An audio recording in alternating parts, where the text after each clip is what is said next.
Welcome back to the Fixed Ops Roundtable. And at our event, I have never seen as much focus on the telephones.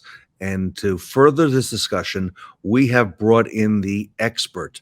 It is Scott Davis, who is the founder, and he's also the president at Volie. And Volie is known throughout the industry as the number one BDC engine. Scott, welcome back to the Fixed Ops Roundtable. Yeah, thanks, Ted. Excited to be here. Excited to have you. Extremely timely. Here we are going into the last quarter pretty soon, right? Of 20. It's hard to believe, right? The year's 3/4 over. It just feels like it started. Yeah, and you've really taken the industry by storm, Scott. And I'm so glad that today you're going to help our audience. We're going to talk about 10 key metrics to measure in your service BDC. And, it's interesting because I think a lot of folks don't know what metrics or what the right metrics are that they should be looking at.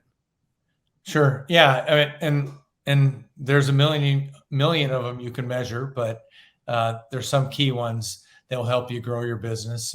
And let's talk about it today. Well, I'm probably most interested in this very first one, the outbound attempts per agent, because it's so key that we are proactively going out to the customer base. So talk to us about number one, outbound. Sure. If you're going to grow a customer pay RO business, you need to interrupt the customer, and a good way to do it is outbound calls. Typically, if a BDC is fully staffed and they're using technology like Volie, call center technology, an agent is going to take about 70 inbound calls, and they're going to make 140 plus outbound attempts, which, those outbound attempts are how you're going to grow that business. You need to monitor that because the math is pretty simple. It's like a lot of things in life. The more effort you put in, the more you'll get out of it. So if you make 140 outbound attempts, you're going to speak with about 30% of them during the day. You need to quickly get through those attempts.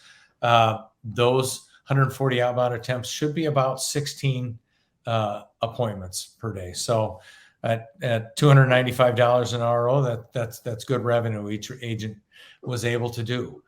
Typically in a BDC nowadays, using their desk phone, it's hard to get to outbound calls. And if you really want to grow your customer pay service RO business, you better measure this and manage to it. And I've heard that Volie's technology is like nothing else when it comes to those outbound calls. Excuse me. Well, when an agent is not on an inbound call, we automatically serve up the most important outbound call the dealer wants to be made. So we've eliminated all the time in between a phone call, which helps them be productive. Technology has not changed in the BDC in 40 years. People are still using old technology to call their customers, all the while their most expensive part, their agent, has gotten more and more expensive. So, we're a tool to help them be more efficient.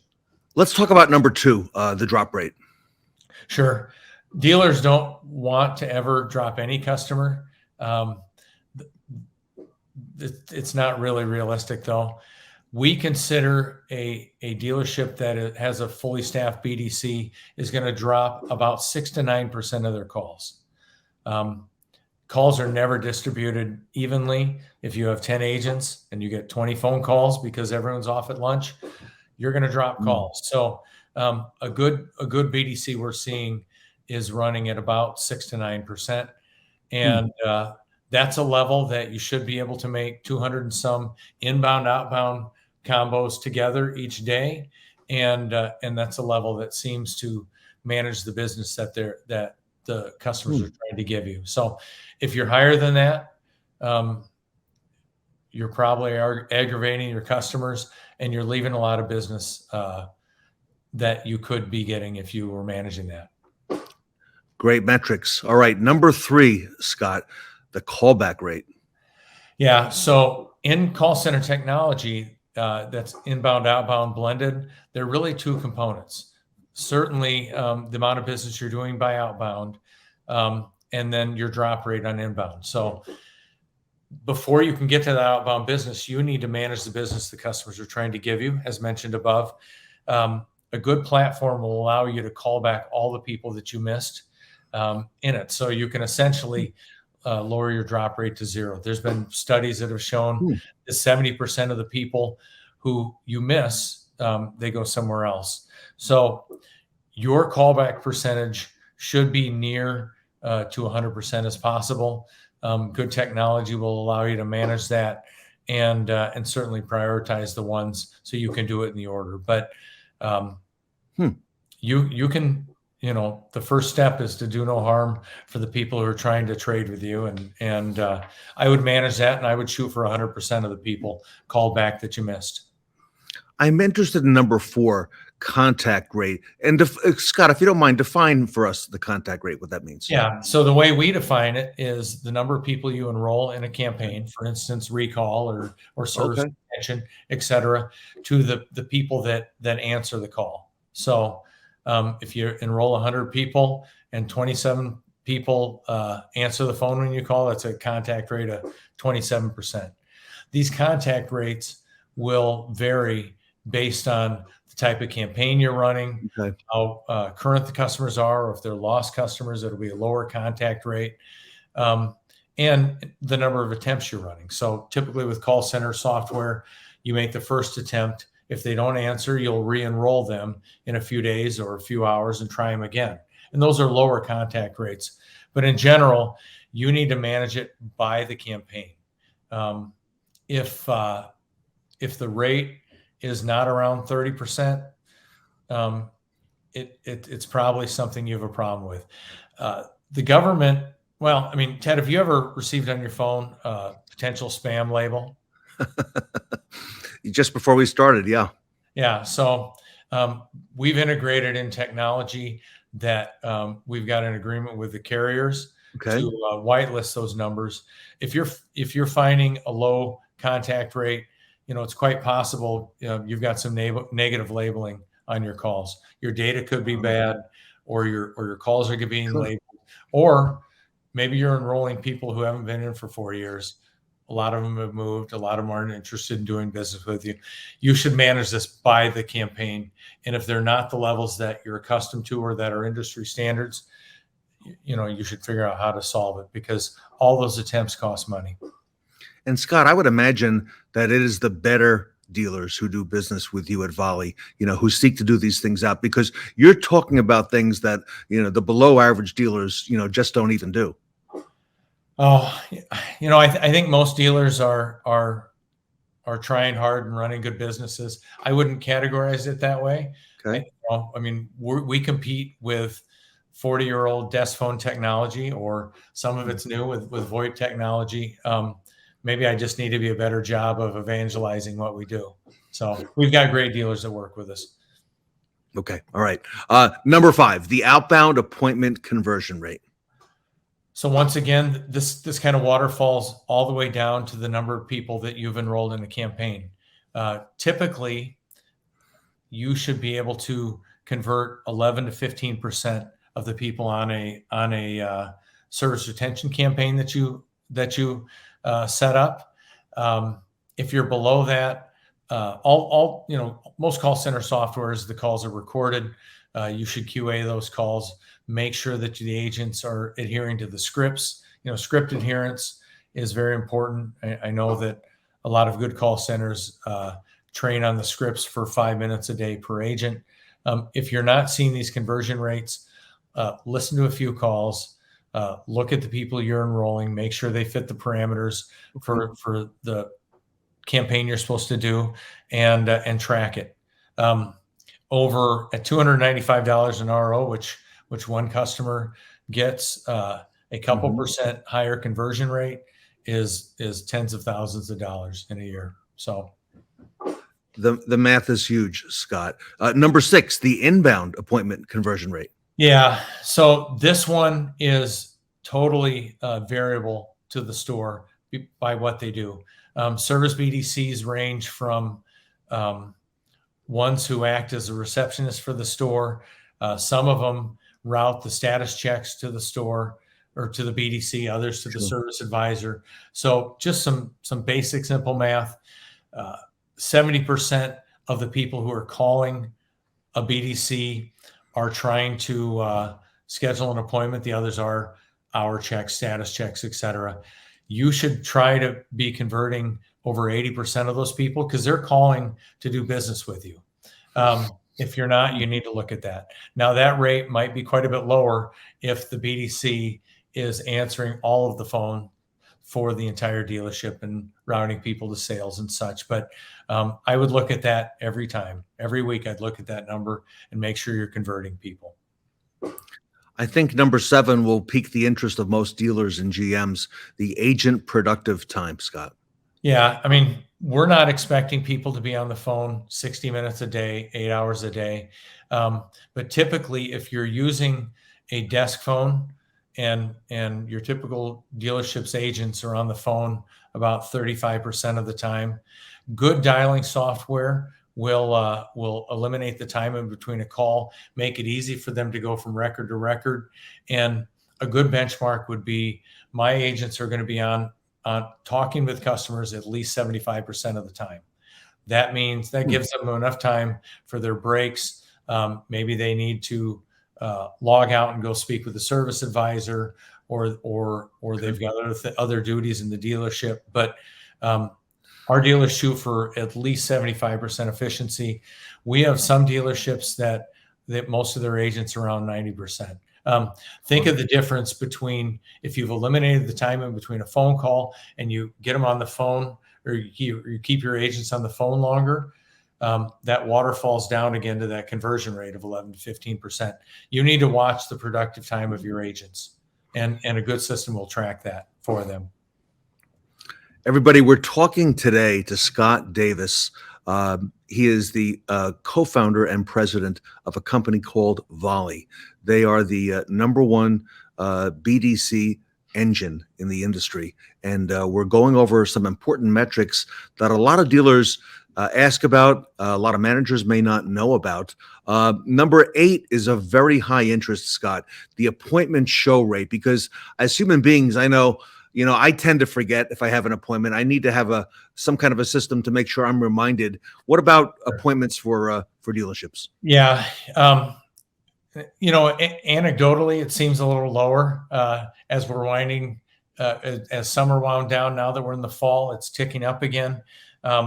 If you're not getting at least 80% show rate on the service appointments you make, look at your processes. My goodness, are you reminding the customers? Do you have systems in place to do appointment confirmation reminders? Are you sending them notices that they scheduled one? And those things can all be managed. That is a very simple thing to do in any system. If you're seeing lower show rates, you've spent a lot of time and energy for no payoff. It's very expensive, and you've booked out shop time for people who are now you're not going to be able to do billable hours for. You have to manage this. You have to have a system in place to remind these customers to come in, especially now, because some dealerships are short of service techs. Depending on the service they're providing, they might be 2 or 3 weeks out when they schedule the appointment. Have a system in place that measures and manages your appointment show rate. Make sure you put the steps in that you can make this as high as possible. Scott, number 9, I didn't even know was a metric. Agent ignores. Talk to us and take us through that. Customers are always nervous when they've got when they're making an inbound call to a dealership. They want to be helped. They're maybe confused on what they need, or they don't know what to ask for. Time spent on hold adds to anxiety there. In a typical call center application, an agent, when they're served an inbound call, if they ignore it, that customer stands on hold for another 9 to 12 seconds. In Volie, it's 9 seconds. That's more time that the customer's aggravated. Those are more calls that they're pushing off on other agents, adding to their stress for the day. So I would look at that ignore rate. You'll have a good idea of what your agents are doing, if they're good team members, if they're causing extra hold time for your customers. Every single agent is going to have, if you see 1 or 2 ignores in a day, maybe they forgot to put themselves in pause and the system automatically put them in pause and gave it ignore. Maybe their boss came up and they, they weren't looking. If you have someone who has 20, 30, 40 ignores, they're probably aggravating your customers, and they're probably working the rest of the agents quite hard. I'd look at that number for sure. Wow, then these metrics are important, Scott. Number 10, and this is a topic that's come up with a number of folks here at the Roundtable, no availability tracking. Take us through that. Yeah, this one is very timely with what's going on with the service tech shortages. You should look at how many times your agents are marking a call as no availability for the customer to schedule it.